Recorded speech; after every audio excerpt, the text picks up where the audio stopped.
மருத்துவமனையில் சிகிச்சைக்காக அனுமதிக்கப்பட்ட நபரின் உறவினர் ஒருவர் குளுக்கோஸ் ஏற்றும் இரும்பு ஸ்டாண்டை கையில் எடுத்துக்கொண்டு எங்கே அந்த டாக்டர் என போலீசாரையே தாக்க முயன்ற பரபரப்பு காட்சிகள்தான் இவை.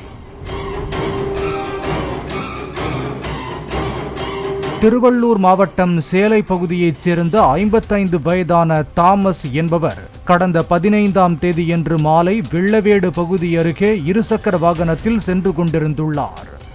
அப்போது அவ்வழியாக எதிரே வந்த இளைஞர் ஒருவரின் இருசக்கர வாகனம் மோதியதில் தாமஸிற்கும் இளைஞருக்கும் காயம் ஏற்பட்டுள்ளது. உடனே ஆம்புலன்ஸ் மூலம் இருவரும் திருவள்ளூர் அரசு மருத்துவமனையில் அனுமதிக்கப்பட்டுள்ளனர்.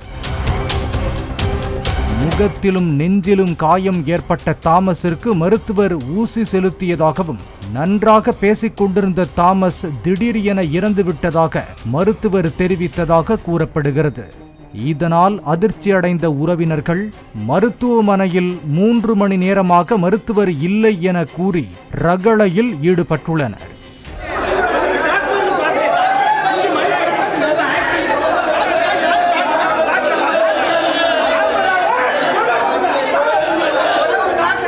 இதனை கண்டு பயந்து போன செவிலியர்கள் காவல்துறைக்கு தகவல் தெரிவித்துள்ளனர்.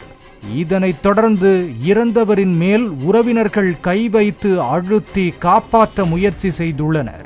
சம்பவ இடத்திற்கு வந்த போலீசார் உறவினர்களை வெளியேற்ற முயன்ற போது ஆத்திரமடைந்த உறவினர் ஒருவர் குளுக்கோஸ் ஏற்றும் இரும்பு ஸ்டாண்டை கையில் எடுத்துக்கொண்டு எங்கே அந்த டாக்டர் என போலீசாரையே தாக்க முயன்றது பரபரப்பை ஏற்படுத்தியது.